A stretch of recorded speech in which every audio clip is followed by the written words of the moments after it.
পালাবো না, এই কথাগুলো যারা বলেছিলেন তারা কোথায় গেছেন? নিজেরা পালিয়েছেন। পলাতক স্বৈরাচার যে তার বিরুদ্ধে আন্দোলনত যতগুলো দল ছিল সকল দলের মতামতের ভিত্তিতে পরবর্তীতে আমরা 31 দফা দিয়েছি। মানি লন্ডারিং এর মাধ্যমে বিদেশে পাচার হওয়া টাকা দেশে ফিরিয়ে আনতে আন্তর্জাতিক সংস্থাগুলোর পাশাপাশি প্রয়োজনে প্রাইভেট সংস্থাগুলোর সহযোগিতা নিয়ে দেশে টাকা ফেরত আনার কথা জানিয়েছেন বিএনপির ভারপ্রাপ্ত চেয়ারম্যান তারেক রহমান। আন্তর্জাতিক ভাবে যে কতগুলো ফোরাম আছে, জাতিসংঘ সহ ওয়ার্ল্ড ব্যাংক সহ কতগুলো ফোরাম আছে, অবশ্যই তাদের সহযোগিতা আমরা নেব। এর বাইরেও আন্তর্জাতিক ভাবে কতগুলো প্রাইভেট সংস্থা আছে, তাদের সাথে আমরা কথা বলবো। অর্থাৎ আমাদের দেশের সম্পদ, দেশের মানুষের সম্পদ যে এনে দিতে পারবে আমরা তার সাথেই কথা বলবো।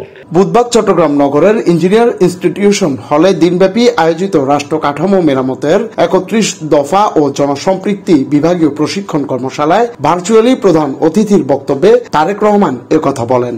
এ সময় তিনি তাঁত শিল্পকেও প্রশিক্ষণের মাধ্যমে উন্নয়ন করার কথা জানান। তাঁত শিল্পের সাথে বহু মানুষ জড়িত, তাদের বহু পরিবার জীবিকা আছে। তাঁত শিল্পের ব্যাপারে যেটা হয়েছে, সুতার দাম বেড়েছে, কেমিক্যালস এর দাম বেড়েছে, সেই অনুযায়ী প্রোডাক্টের দাম সেভাবে বাড়েনি। এর বাইরেও আরেকটি সমস্যা যেটি আছে আমার কাছে, যেটি মনে হয় সেটি হচ্ছে যে মানুষের রুচির অনেক পরিবর্তন হয়েছে, বিভিন্ন নতুন নতুন ডিজাইনের সুতি, সিল্ক, বিভিন্ন রকম মিক্সড হয়েছে কাপড়। আমরা যেটা উদ্যোগ গ্রহণ করব, আমাদের যেটা পরিকল্পনা আছে সেটি হচ্ছে যে সুতার দামগুলো কমানোর চেষ্টা করা, বিভিন্ন রকম উপায় বের করে, একই সাথে কেমিক্যালস এর দাম কমানোর চেষ্টা করা, এবং এট দ্য সেম টাইম যারা তাঁত শিল্পের সাথে জড়িত আছেন তাদেরকে একটা ট্রেনিং এর ব্যবস্থা করা, যাতে তারা নতুন নতুন ডিজাইন তৈরি করতে পারে। অনুষ্ঠানে বিএনপির ভারপ্রাপ্ত চেয়ারম্যান জনগণের সঙ্গে থাকার জন্য নেতাকর্মীদের প্রতি আহ্বান জানিয়ে ঘরে ঘরে দলের 31 দফা পৌঁছে দিতে বলেন। এই 31 দফাটি প্রথমে ছিল 27 দফা, পরবর্তীতে এটি 31 দফা হয়েছে। কারণ বাংলাদেশের প্রো ডেমোক্রেসি যে দলগুলো আছে, আন্দোলনরত, আমরা স্বৈরাচারের, পলাতক স্বৈরাচার যে তার বিরুদ্ধে আন্দোলনরত যতগুলো দল ছিল সকল দলের মতামতের ভিত্তিতে পরবর্তীতে আমরা 31 দফা দিয়েছি। বিভাগীয় প্রশিক্ষণ কর্মশালায় অংশ নেন চট্টগ্রাম বিভাগের বিএনপির বিভিন্ন পর্যায়ের নেতৃবৃন্দ। এ সময় দেশ সংস্কারে 31 দফা নিয়ে নেতাকর্মীদের বিভিন্ন প্রশ্নের জবাব দেন তারেক রহমান।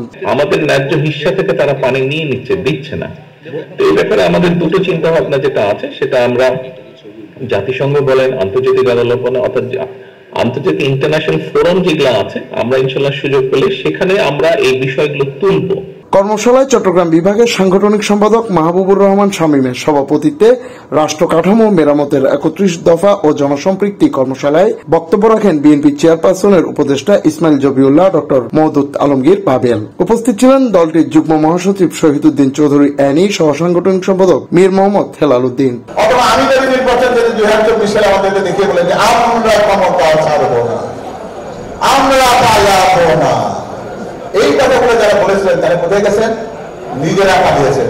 বিএনপি জাতির সামনে অঙ্গীকারবদ্ধ যে এই 31 দফা কর্মসূচি পালনের মাধ্যমে দেশকে গণতান্ত্রিক, সুখী, সমৃদ্ধ জাতির সাথে গড়ে তোলা হবে।